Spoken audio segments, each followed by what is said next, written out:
Good afternoon, everybody. Josue here, South Florida Realtor, and here are 6 tips that you need to know before you sell your home in 2023. And stick around for the last one because, believe it or not, it actually is kind of surprising. So, number one, let's get right into it. Number one, you got to know your next move before you sell your house. You got to know, are you going to buy? Are you going to rent? Are you going to stay with your in-laws? What's the play? What's the plan? When you sell your house and you start packing things, right? You got to go somewhere. And a lot of people don't think about this. A lot of people don't think through the entire process. Now, the reason being, maybe they think there's more time to it. Maybe they think they have more time while they're selling their house to decide what they're going to do. But when you actually place your home on the market, things tend to go very quickly. Okay. And so if I were you, my recommendation, think about where you want to move to. If you're going to purchase a home, you want to think about the financials. Do you need to sell your home to purchase the next home, or can you purchase that second home in and of itself independently? If you can, that definitely gives you more flexibility. But if you have to sell your house in order to buy the next one, let's talk about that, or talk to your realtor about that, because there's a few steps to take care of in between. Number two, most agents do the bare minimum when it comes to marketing and selling your home. Now, I hate to bash on my peers, but that's just the reality of it. A lot of people have their real estate license. They only sell a few homes per year, and they just frankly don't have the experience, the professionalism, or the desire to really go above and beyond for their sellers. So my recommendation is, whatever real estate agent that you're looking at working with, speak with anybody that's worked with them in the past. See if you know somebody that's worked with them in the past. Look for actual references. But if that's not possible, Google them. Look them up on Zillow. Look up their social media.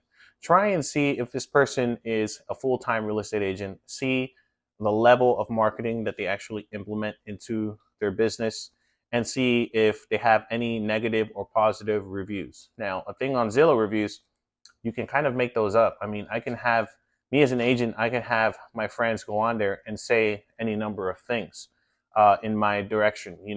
But at the end of the day, one thing that I like to do is look at the agents that have a lot of listings.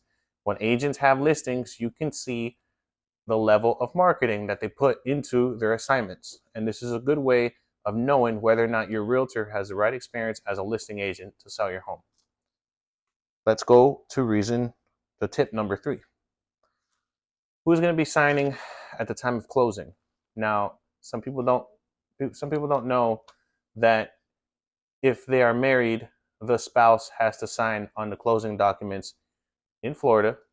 The spouse has to sign on the closing documents even if they're not on title. So if you are man or woman and you've purchased a home in your name and you are now married, when you sell your house, your spouse has to sign those documents as well, even if they're not on title.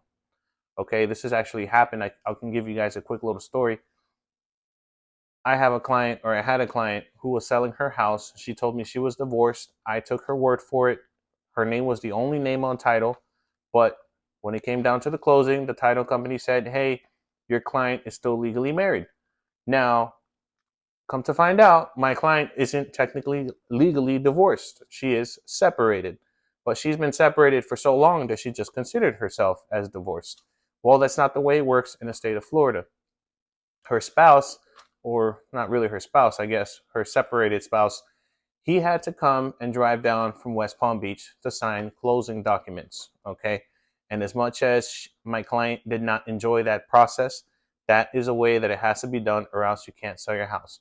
So be sure to know who is going to be signing on the closing documents. If you have questions about that, feel free to ask me. There are different scenarios. There are different situations, such as if you inherited a property, if you and your siblings have inherited a property from your parents, if somebody has passed away and you have inherited real estate, there are a number of ramifications on what you can do with that real estate and who has to be on board before you make a decision.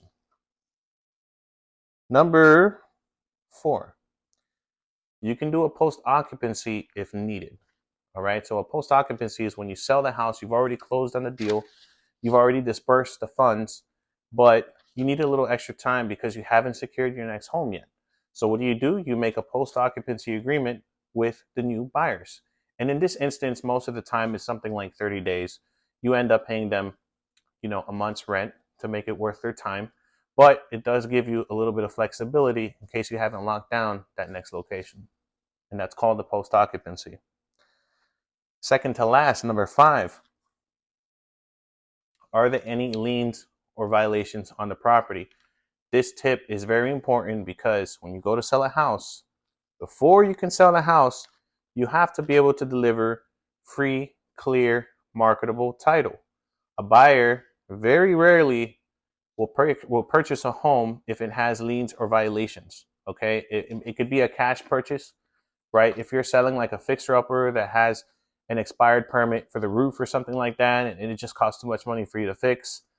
If a cash buyer wants to come in and buy that house because they're going to flip it, that's fine. They can assume those violations. But in most cases, if you're a home seller and you're selling to another person that's going to live in the house and they're using financing, you have to deliver free, clear, marketable title, free of any liens or encumbrances on the property.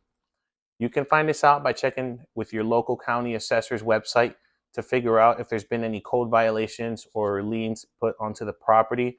But if not, at the very least, once you're under contract, title will actually let you know. And that's what title gets paid for, to do a title search. And just so you know, sometimes these liens and violations, they can be paid beforehand or they could just be paid at the time of closing. Okay, so if you don't have the money to pay it at the time, don't worry, there's another solution for that.